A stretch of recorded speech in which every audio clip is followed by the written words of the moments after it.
Oh boy, I really didn't think they could do it. I didn't think they could top Donkey Kong Country, but they did. They found a way. I don't know how, but Donkey Kong Country 2 Diddy's Kong Quest is a step up from the first in every way. Well, actually, I do know how because I'm a review channel, and I'm assuming that's probably why you clicked on this video. Anyways, stick around to hear my thoughts on this sequel, as well as what it does well, and a few areas where it does falter. Before you do, however, be sure to subscribe, hit the bell for notifications every time that I upload, leave a like, and comment any suggestions on how to improve my reviews going forward. Without any further ado, let's set sail on this video. It's a pirate theme in this game, by the way, just like if you were confused, yeah. Roll the intro.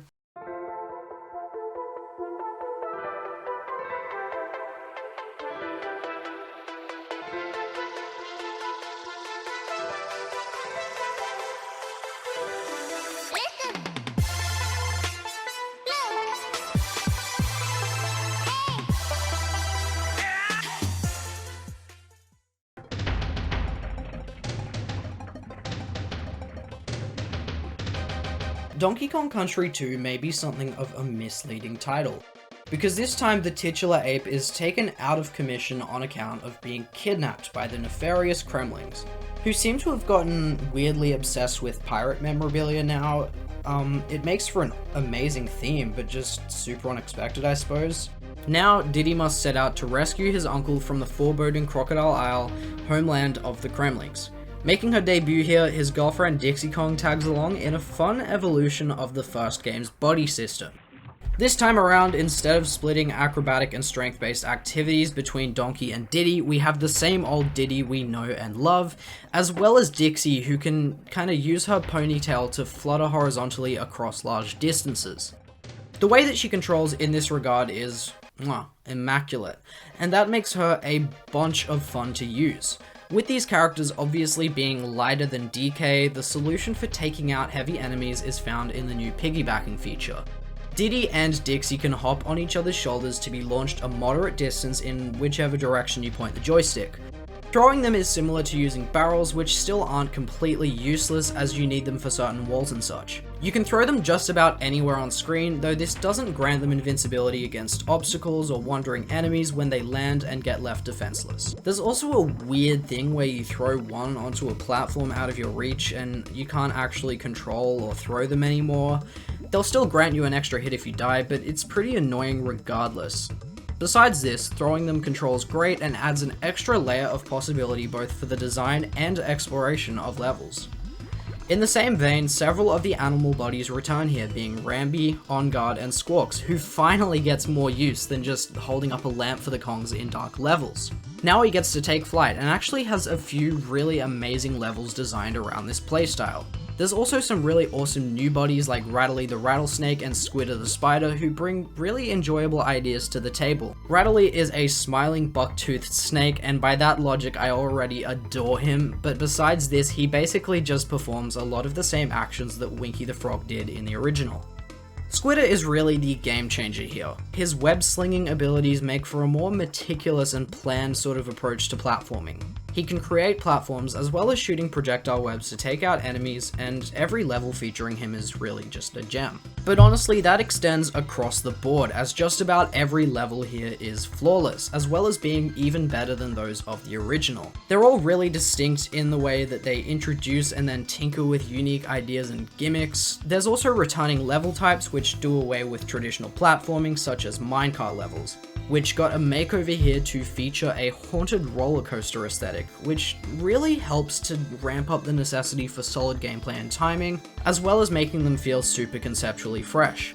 I also love that later in the game they added a level which was essentially a relay with all the animal bodies and pushed you to become more adept with all of them. At the end of each level there's a barrel which you need to break, and if you time it well you can get any number of prizes. It's a lot of fun, and the fact that they add new elements to it for you to consider level to level only adds to that.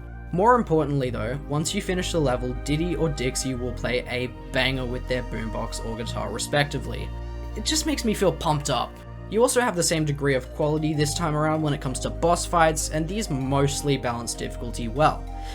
I say mostly because there's one particular fight where you have to use Squawks, who at that stage is pretty unfamiliar to control. It requires perfect execution, and while that's not a bad thing, it does come as a pretty jarring difficulty spike. Beyond this, I actually think that the final boss fight of this game is better than that of the original. It features an added layer of depth thanks to several stat changes that can occur throughout, and because of this, it's incredibly memorable.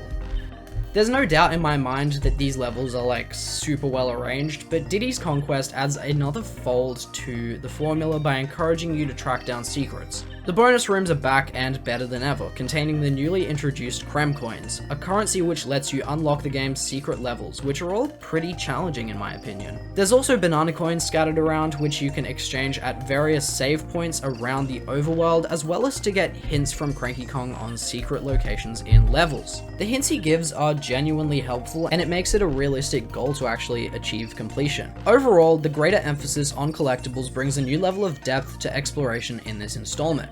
The art style of this game is much the same as its predecessor. There's definitely a few instances, however, of clear improvement, where elements like water have a far more vibrant color to them, or rays of sunlight stream into Ghostly Grove as you move. These touches have aged as gorgeously as the rest of the presentation, and honestly, the art direction of this game is just, once again, flawless. This is much the same with the music. David Wise does his thing yet again and creates back-to-back-to-back-to-back bangers and an eclectic yet never jarring soundtrack.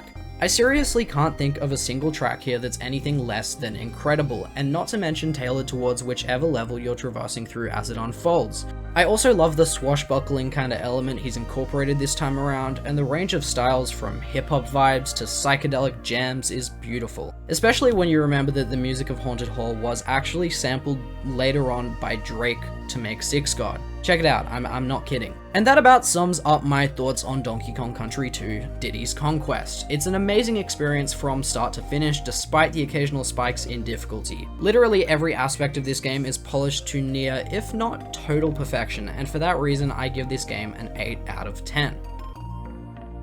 Thank you so much for watching, everyone. I hope you enjoyed this review. If you did, be sure to subscribe, hit the bell for notifications, leave a like, and comment suggestions on how to improve my videos. Thanks again, and I'll see you all next time.